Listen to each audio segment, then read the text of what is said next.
Hello, Devin. And you're on mute. Okay. How are you How you doing? doing? Good. So we were just talking, and this is just optional, but we do have Sandeep here on the call who is deaf. And we were just he was just asking if blind people generally don't use camera. And then because that's something that I thought because he obviously cannot hear you or not hear you well. So he has no personal connection because the personal connection for him is visual, just as for you, it's auditive. So we're like thinking probably the best practice, and again, it's optional, that if whatever, if you're not feeling in the right moment or whatever, but just so he can actually have have his experience of you, which is visual, if you're willing to put on your camera. Because we thought like basically a best practice might be when you have deaf and blind people on the call would be to allow deaf people to see you. Again, Yeah, that makes total sense. Do you all uh, does closed captioning work on Zoom very yes, well? It does? yes, Okay, okay. yeah. Huh. So Sandeep is can hear a little bit, but mostly relies on caption. And he was just asking, he didn't know if you're a man or a woman because he doesn't, he just see the caption and he didn't know the name Devin. Yeah, And so right, it's right, like, right. yeah. Yeah. Um, it can be a man or a woman, I guess. What's that term? Androgynous? Is that the Oh, term yeah. for the name? Um, yeah, I've met men and women who are named Okay. Devin. So yeah, either way. Uh, I'm on my mobile phone right now, so I don't know how good the camera is. Um, Okay. Well, I'm it mul it I'm doesn't, multitasking. it's okay if Um, it doesn't work this time too. But like yeah, it's just something um, that he was mentioning and yeah, yeah, it's um but yeah, so we do only have Sandeep, is Stefan and you on the call, and me, of course, but there are a bunch of people missing. So I think my first kind of point would be how do we get this going? Because I feel like it was so slow and stretched, and then we get people, and then like people, and like we lose people, and it's like because we how do we get people engaged? And to come back. Oh, there you go. I didn't. took me a minute to look at the screen. Nice Um, to see you, Devin. Thank you so much. how are you? I'm good. Good, good. I'm running the audio through my Ray-Ban Meta glasses. Um, Oh, cool. that's why I have my sunglasses on, is because I'm using them as my Bluetooth and right now. Very cool. Yeah, Uh, these guys are super pretty amazing. Um, Oh, 1 second. I did not quite get what do you mean by you are running the audio through your Ray-Ban glasses? What does it mean? You mean he's listening through the glasses? yes, yeah. Oh, wow. They're Bluetooth through, so the audio is coming through the glasses, which gives me hands free, right? I mean, I could use Bluetooth earbuds also, right? I've got some of those, but the glasses, the benefit to the glasses, which is pretty neat, is they don't cover up your ears, right? So if you rely on your hearing and you put Bluetooth earbuds in, then you eliminate all of the audio, the sound from around you, right? yeah. Um, Ah, yes, yes. whereas if you use these glasses, the sound is right here on the side, so I can hear it, and someone really close to me can hear it too, but other people can't, right? But I can also hear what's going on around me. Like I'm also using my other computer right now to look through some email. Um, but And then they also have the AI part of it built in the Meta. I don't know if you guys have seen it yet, but these glasses, the Meta AI is built into these Ray-Ban glasses, so I can take pictures and um, do an AI scan of an image or things like that. That I think yeah, I've demonstrated it on my phone and or talked about it on my phone to other people before. Where you can take a picture. Now you can do it through these glasses, so it gives you even more hands-free um, convenience Yeah, you to spoke look at about things. that at Cube Crash, and you seemed very excited about that. So I was like, wow, you're excited. So it must be relatively It's new as well, right? it's well it's Okay. just it's advanced so much in the last year. So it's not like new. I mean, the technology has just advanced exponentially in the last year, and like with these glasses, it's becoming more and more convenient, right? Where it's like literally, if I want to go and it's almost just like a person who wears glasses. Like if I'm wanting to read my mail or wanting to look at a box of tea or whatever on my counter or um turn on my oven and verify that it's at 400 degrees. I just walk over, grab my glasses, put my glasses on and say, tell me what you see. And that is so close to just I don't want to say normal, but a sighted person who just wears glasses, right? They go get their glasses, they go look at their mail. Um, it's Yeah, that's such a pretty cool. yeah, it's such a phenomenal feeling. It's almost we're almost to Star Trek, Geordie land, kind of getting there and stuff. So it's I know guys that wear theirs now. More and more people are buying them. A friend of mine just bought a pair this weekend. I have a group of guys that we get together once a month. They from the Dallas Fort Worth area. They come over to my house and everybody's blind, and we just order some food and talk about technology and blindness and share ideas and um one of the guys is 73, but he's a very young 73. He still runs half marathons and um but yeah, so we were talking about the glasses with him and he went out this past weekend and bought a pair. um Actually just called me this morning, but I don't know what I didn't talk to him because I'm busy with other stuff, but I'm gonna call him back here in a little bit and see if I'm guessing he got the glasses and got them set him up and he's pretty so either has questions or he's just wanted to talk about how excited he is. I don't know which one. So Probably um excited. That's my feeling. yeah yeah One thing that so really caught my attention when you did that demo was like the speed at which you had the voice. I was like, oh my God, because but I guess like you get used to it. Like you had it, I don't know what it's like. I had trouble understanding what it following the was saying, voices, but yeah, it's like yeah, you would like of course you learn because you cannot like if it's yeah, like a normal voice it's gonna take ages, right? So you're right. really used to that high speed. I was like oh, that was really enlightening to first to see the Well, technology and then how you've learned to really hear that such a fast paced voice. and you kind of have to and the way I describe it is when you're visually reading material, you're a lot of times if it's something you're just glancing through, you're picking up certain things in the material, but you're maybe not catching all the details, right? So you're just glancing through it. So sometimes, as you know, we have so much content we have to go through these days, right? It's just people, right? Emails and technical information and whatever social information, and you don't have time to read it at a slower rate.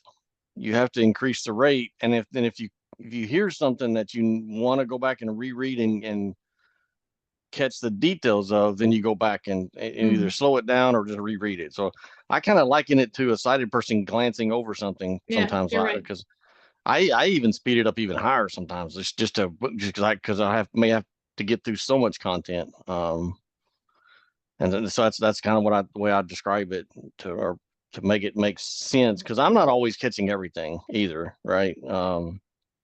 But I'm picking up enough of it to where I go, okay, I Yeah. got the idea, and if I need to come back, I'll come back. Yeah.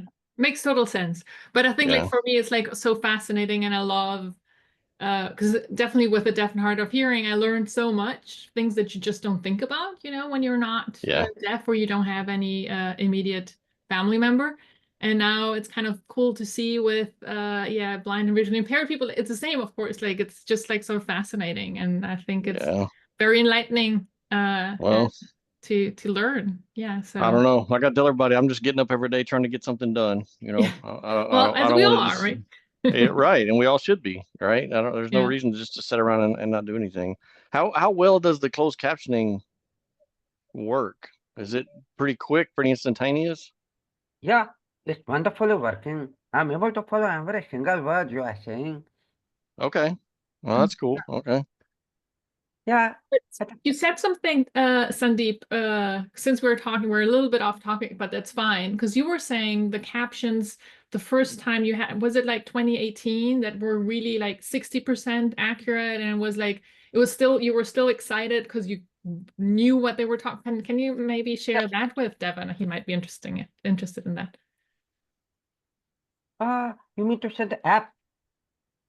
No, just like how Oh, captions yeah, have yeah, yeah, improved yeah, since yeah, 2018, I think was the first time for you. yeah, yeah, yeah. But before that, I just wanted to say that, Davin, it was really very wonderful to hear you, the way you are excited. I could totally relate to you. And Catherine, when Davin spoke for the last 5 minutes, I think it was a lightning talk in accessibility itself. This could be a Yukon entry. It would be just wonderful. Maybe. Yeah, maybe. Ah, Um, so yes, I David, you're talking about your how these classes help you. So the same way, like if I attended conferences, I always had to rely on someone to take some notes. So what would happen is that, like if you talk for 30 minutes, the person next to me would just write 3 lines, just to give a summary. So I'm basically just got the gist, but not the whole context. And then I discovered an app at a conference, and the app was like sort of 60% accurate. But for the first time in my life, I felt liberated and independent. yeah, That yeah, suddenly I could right, go right. to conferences alone, and I could follow it fully. And now the app is basically sort of like 99% accurate. Wow. Yeah, I know the feeling. I know, I know the exact feeling. Yeah, the freedom or freedom and belonging at all at the same time. You feel like you're part of the group. You're getting the same information Exactly. everybody else is getting, and then it's freedom. It's liberating. Yeah, I totally know the feeling. Yep. Yeah, Yeah. and the way the technology is helping us, I mean, I'm infinitely grateful for this amazing technology. I just don't know what I would do without this technology. Right. Yeah, I know. Yeah, yeah. It would. I say all the time that having a disability like blindness is never great, but the time period we live in right now, and even going forward, there's only so much. It's going to get better, and our independence and our freedom is only going to get Yes, better. So yeah, it's pretty cool. I'm sure closed captioning, because I remember reviewing transcripts, which is probably pretty similar technology to the closed captioning. And I remember reviewing transcripts 3 and 4 years ago, and they weren't that great. They were okay. Like you were saying, they're probably 60, 70% accurate, maybe 5 years ago. And they've gotten better, right? That when you go through and just read a transcript, if you don't want to go through and listen to the entire conference, if you just want to, jump through the transcript, they're so much better now than they were just 4 and 5 years ago. Um, yes, yes, yeah, And I I, think one I, thing where it's still a little lacking, but they have improved a lot is like accents. Before it was like only like people from with American English, blah blah blah. yeah, That's how they understood. right, Now it's like, right, okay, what about non-native speakers? What about speaker like people who speak English from a different country with a different so they've improved a lot there, but before it was like it was maybe 90% accurate, but like only for a certain group of people. And right, right. Yes, especially so, for French speaking yes, like me. yes, Yeah, but it's gotten better. Like now they've kind of realized, okay, what about all these other people? So it's like, it's, yeah, walk, run, crawl, right? First is like get it right for like the traditional, like the for that specific country and then like kind of branch out. But so yeah, so that's pretty exciting, but it takes a while until everyone, because it's like it's a huge endeavor to understand all the different nuances and accents, and it's not easy, right? So you have to give the people who built this credit too. Yeah. It's a lot of input, data, voice input that they need to kind of figure that out, right? But Are any of you guys doing anything with the large language models, on a personal lab or anything? No time yet. I would like, but no time yet. Yeah. Okay. I think that's my next project. I'm so impressed with the AI and what we're able to do with it now. I'm kind of getting into I want to learn a little bit more about it technically. So I was looking at building a little GPU base lab, and I went and read about the GPT for all or the Jan AI, some of those ones you can load up on your local system, um, and drop in different language models to practice and learn and train it. And so that's my next little project, I think. it's like fun. Okay. Yeah, it doesn't sound too hard to do either. Oh, really? I have one question. But going, Navin, oh, Let's see sorry. if we so Navin, how do you detect if you are facing the camera correctly or not? Is there a way for you to know whether you are correctly facing the camera or not? So I'm on my phone right now, and it doesn't have um, the feature that helps me, but hopefully I'm holding it correctly. Um, on my computer though, the screen reader JAWS has added a feature where you can hit a keystroke and it will tell you if you're facing the camera, which I which is pretty helpful when you spend so much time on Zoom meetings and you want to make sure you're facing the camera, right? Um, so they added a feature where you can um, hit a keystroke and it'll tell you if you're facing down, if you're facing right, facing left, facing up, or not even in the camera view. But right now I'm on my phone, and if it tells me, I don't know how to. Yeah, I haven't figured out how to get it to tell me yet. So hopefully my camera is pointing somewhat to my face. I'm just holding my phone, so Yeah, that's all right. Thanks for telling us about this feature. Uh, yeah, it's on Jaws. Stefan, are you totally blind? Are you visually impaired? What is your no, what is I'm your no, only my left eyes is blind and the right one is capable to read, so I don't Okay? use a screen reader. Do you use like a large magnifier? Yes, on Mac, the magnifier is quite easy to use. User experience is quite good, so I'm using a lot magnifier Okay. or large font. It's Yeah. okay. Yeah. I got you. okay, I would say like let's talk about our working group, not working group yet, initiative.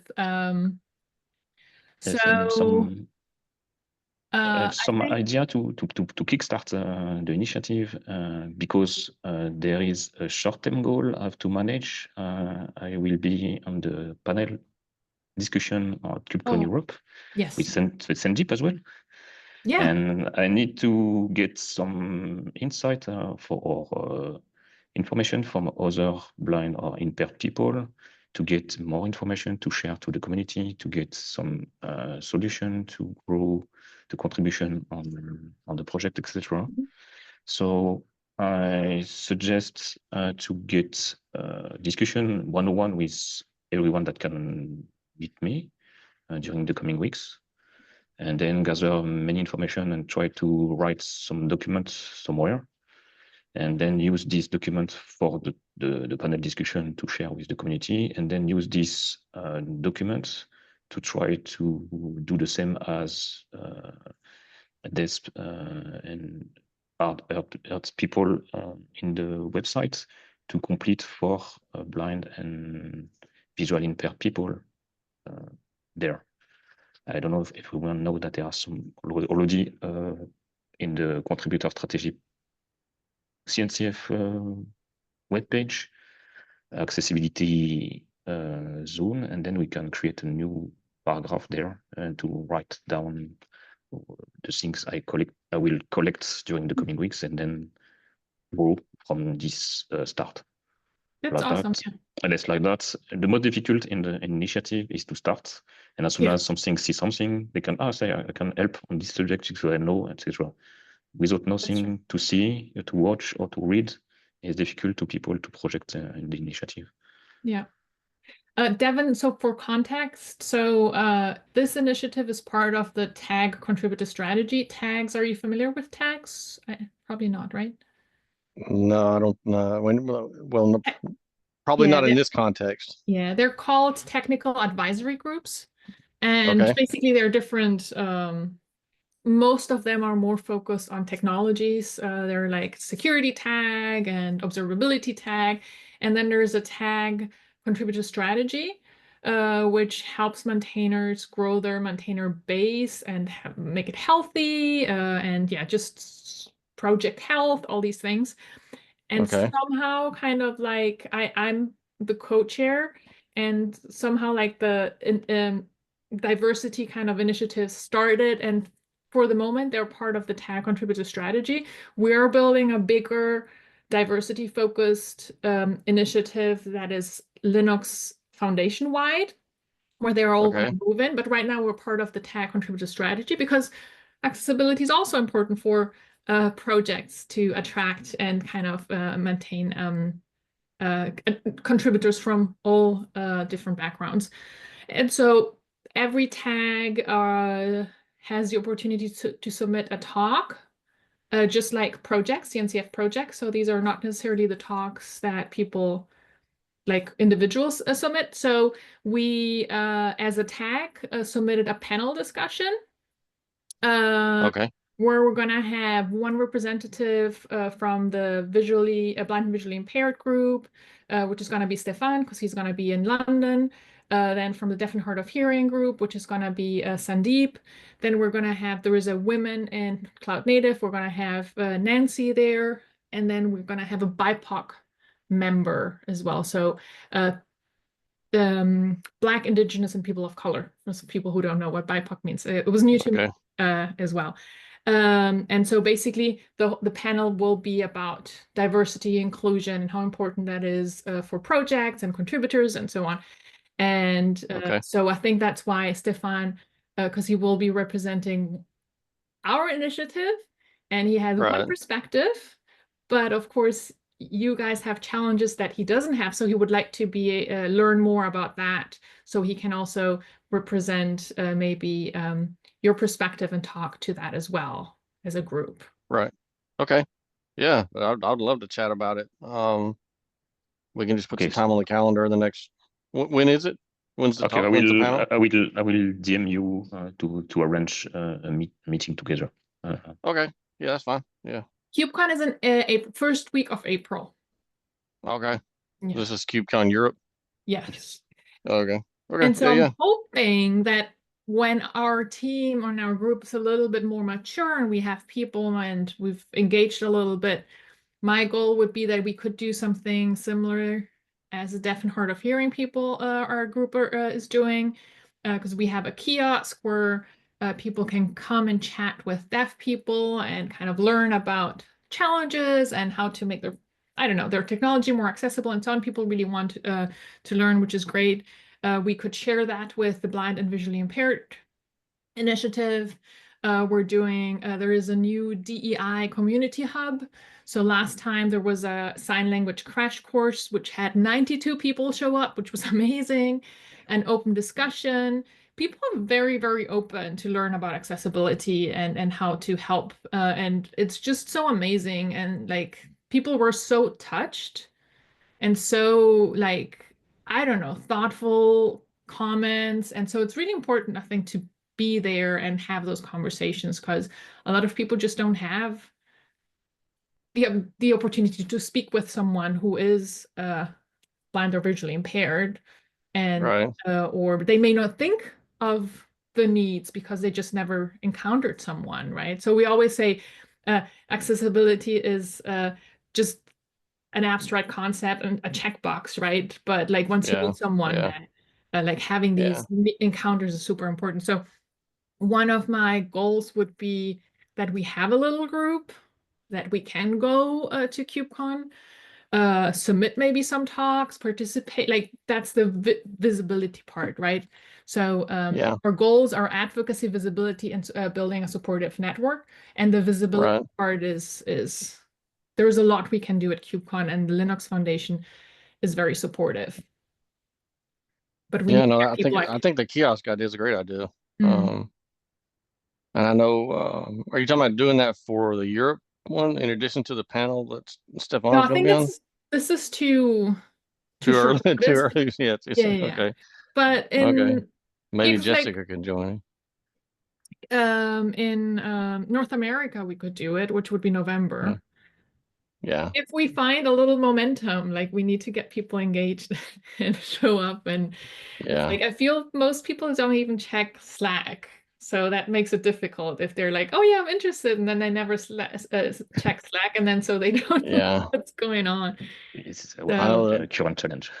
yeah. Yeah. I know Slack is, I know Joyce talked about it and I've talked to a few other people and they seem to really struggle with Slack. And just navigating it and the accessibility side of it What for a blind person. And I'm that just was wondering, what is Joyce's. the Slack an actual company? Like, is that the company or is it someone's? Oh, is it? Oh, Salesforce. Salesforce. I Salesforce. think Salesforce owns them now. They Salesforce has just bought them. purchased that. Yeah. I think they bought them a couple years ago. Um, but it was Yeah. it was In a its few own years. company.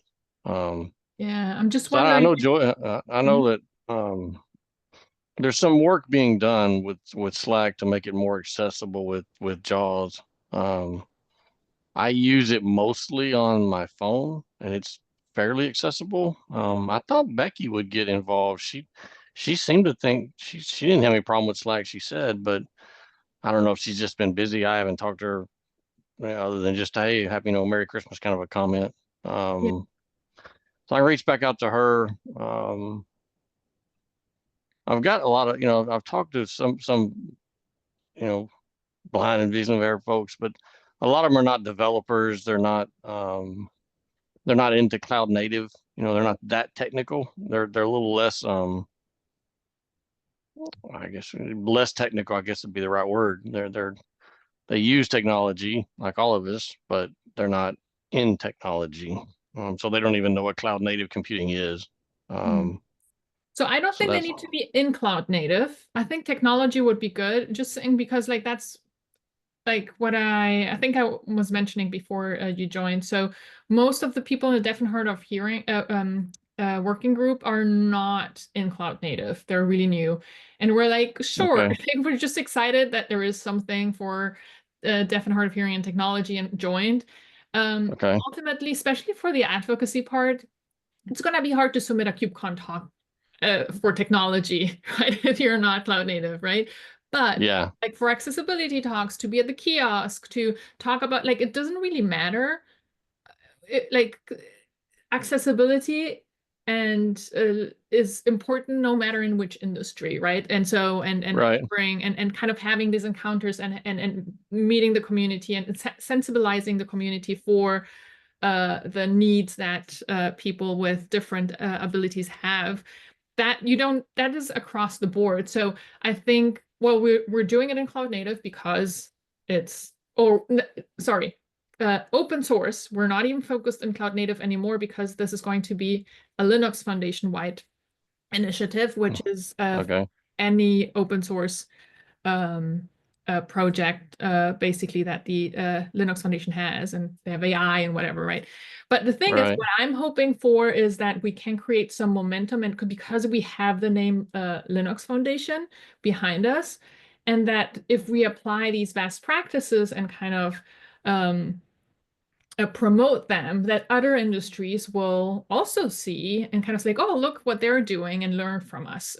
You cannot change the world all at once, right? But you Right. can Right. start with one industry and kind of have especially with the backing of a big name like the Linux Foundation, and then kind of create best practices, educate the community and beyond, and then hopefully that will kind of lead other people to learn and implement that in different industry. Because whatever we're doing doesn't necessarily apply only for open source or even technology, right? Like with Right.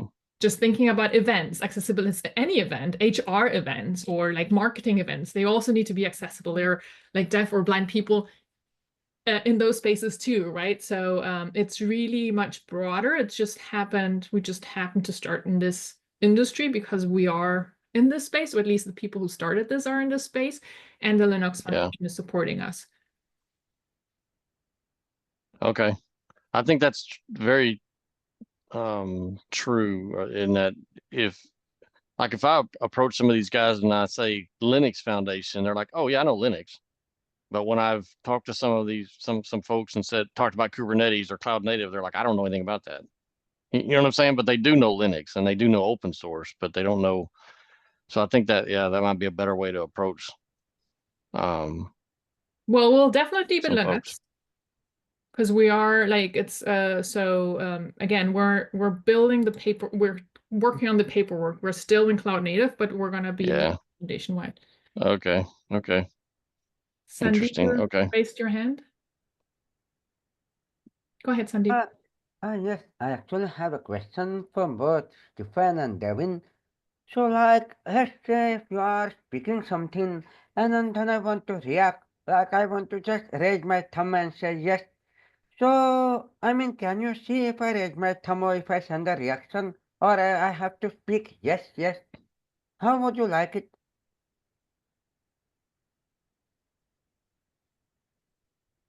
Stefan, do you? Yes, I guess you on can. my side, I can see my screen, so I can see you your video, so I have no issue on using your thumb to say yes, and use the reaction on Zoom. It works on my side, no problem. Okay. Because I can zoom with the zoom function from on my computer. Okay, nice, nice. What Yes, about you? I'm able to see forms, but the most complicated part is to read. So to recognize the word. So I to be bigger than usual. Okay, okay, okay.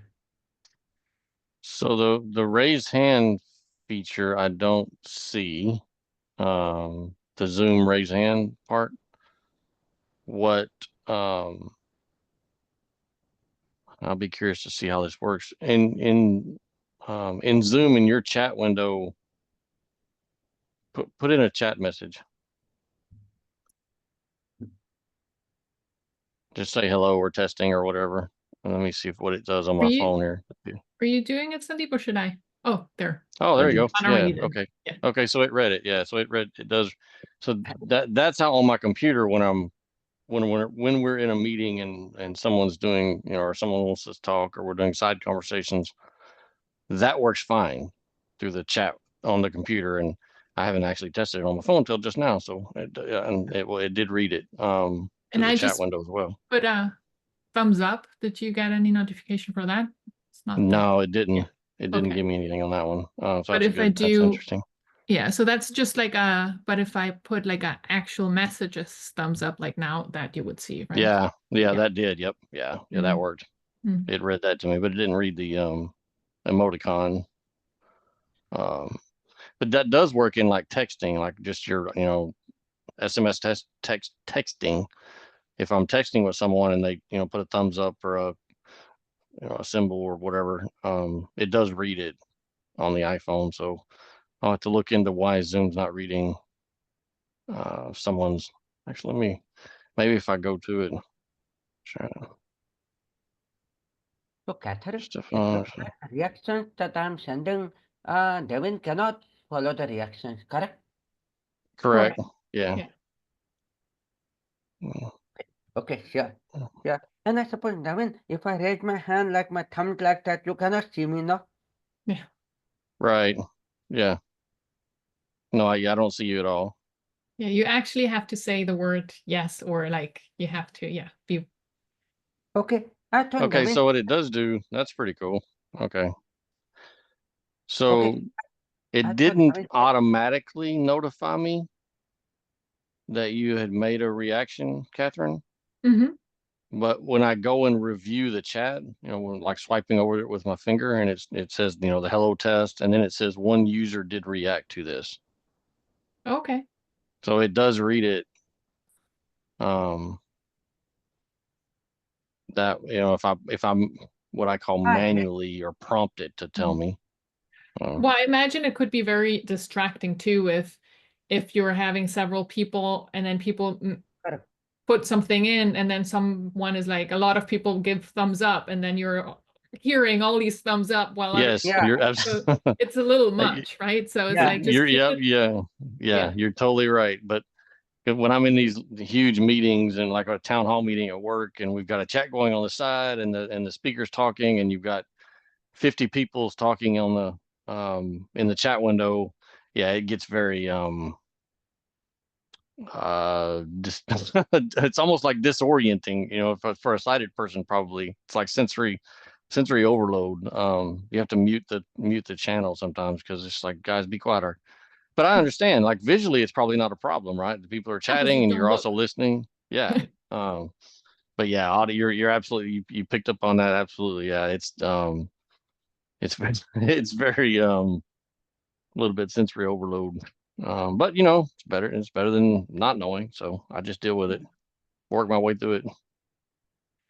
Okay, then quick question. So we have Stefan who wants to reach out to, so you'll set up something with Devin, and then maybe Yes. you can send a little note in the Slack channel to see. Yes, I will do so, and probably, as Devin said, probably it would be better to contact people directly on LinkedIn to try to get this interview, because if they are not connected to Slack, they won't see the notification at all. So I will try to I have an send idea message. Okay, yes. to educate people, to kind of get people to Slack, like send a little message via Slack and then a follow up on LinkedIn and say like, hey, I wrote you on Slack, so that the conversation starts to Okay, go into Slack. Because otherwise then it's like we need people, if they want to participate in this initiative, we need to kind of get people to engage on Slack. If there is an accessibility issue, we should know. Devin, so is it only Joyce or? No, other folks have mentioned the difficulty with Slack. I don't know. Uh, It's hard to navigate, I guess would be the way I describe it. Like individual conversations where, like if Stefan was to reach out to a person individually, like a DM on Slack, those are fine. Those don't seem to, okay, it's I guess I'll call it layered threading when you're in a channel and someone starts a thread and then you reply to the thread and it goes off into and some of those get a little confusing. And then some of the menu items where you're pinning conversations and you have to go back and try to find um, where the conversations were, right? Or where someone pinned a link to its channel or a conversation. Some of that stuff is hard to find in Slack. It's Yeah. just not very intuitive. I don't as a blind person, it might be intuitive for a sighted person, Yeah, yeah, yeah. but as a blind person, it's just hard to, and the desktop or the web interface is really hard to use. It's So gotten, two things we should do. First is like, can we maybe could you like explain again, like not now, because like actually I have a meeting soon too, but like what are the issues and how could we make it easy? Because we could say like, okay, don't pin things, and this like what yeah, are things? Maybe we don't use threats because threats are confusing. Like understanding the things that make it difficult to navigate and how to make it easier to navigate. So that's stuff that we can control, right? So if we right. could like determine things that would make it easier to navigate, those are the rules in that chat. Okay. We should follow Right, them. right. Yeah, I got you. Okay, that's a Yeah. good idea. So that's number one. Okay. Number two that I would love to do, and I don't know if that's something that we can. I would love to ask the Linux Foundation if they have a contact at Salesforce that does Slack and see if we could have a meeting with their accessibility team, because we did that with Zoom. Yeah. and say like, Yeah. hey, we've got some blind and visually, that's probably mostly for the blind people, right? Who it's really hard to navigate. This is why, this is how, and this is how we would love to see it improve. Yeah. I think that's one of the great opportunities we have by working with the Linux Foundation, first the name, and then like they know a lot of tech companies, of course, right? I don't know if Right. Salesforce, I tried to see if Salesforce is a member. I don't know. I couldn't find it quickly. They have like this huge list and it's not searchable, but Okay. I'm happy to ask the Linux Foundation if there is an introduction, because that would be, I think that's another thing that I would love our initiative to do is like kind of reach out to companies and say like, hey, this is Yeah. working for a huge audience that is using your tool.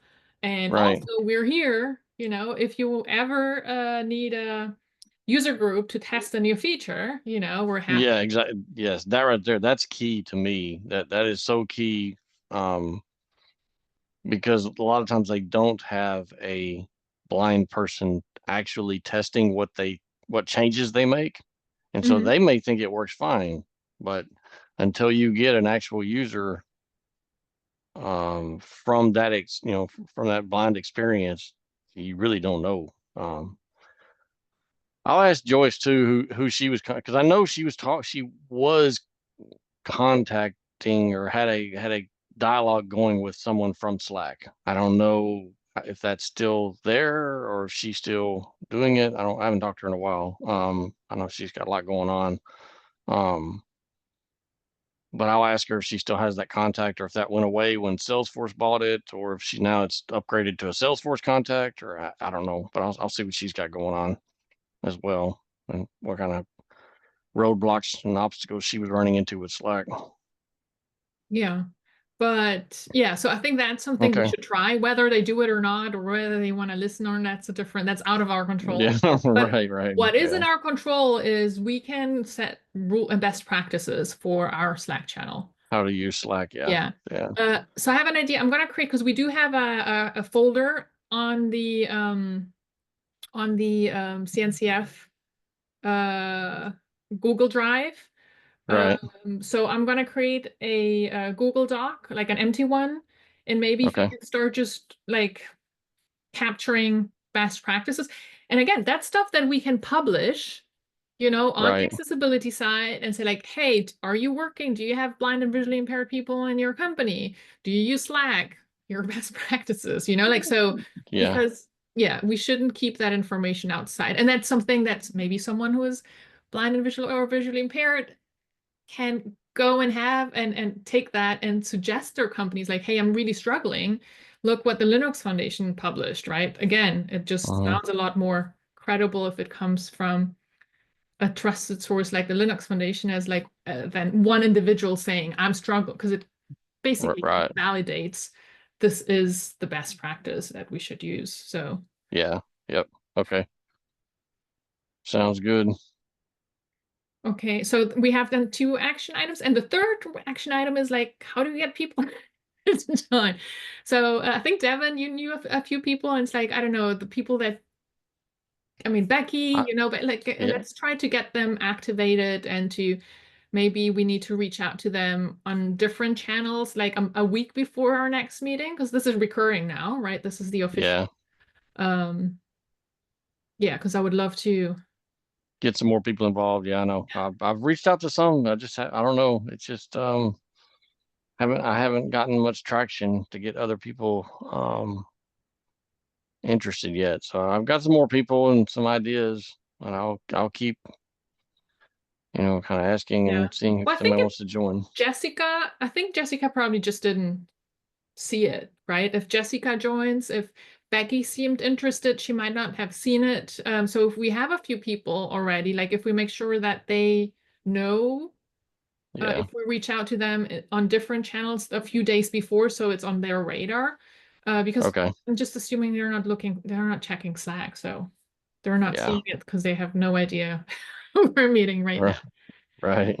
Right. And then get people used to the Slack channel, have conversations there, not only before the meeting, like in between the meeting. Now, Stefan will start working on a project, you're going to start working on the Slack project, Evan. We're going to share the doc there, or ask people for input, right? So that's like when people see activity. So I think that helps, right? If we're just saying once a month that there is a meeting, then there is no reason to check in. Yeah. Okay. Awesome. Cool. So this was our very first official meeting. It's been in the calendar, and there's going to be a recording. Okay. All right. So hopefully it will help drive attendance and awareness too. And then yeah, I think we have some good action items, and I'm excited that we have Stefan being part of the panel and talk about these issues as well. Yeah, that'll be good. Yes, I collected some tips there right now from Zoom and Slack. So I have some things to say right now, but I will go deeper by doing the interview with other people. Wonderful. It was a great first meeting. Yeah, awesome. Thanks everyone, and see you in a month, but hopefully much more on Slack. Yeah. All right. Bye-bye. Congratulations. Have a nice day, evening, or where you are. Bye-bye. Right. Yeah. Bye. Thank you.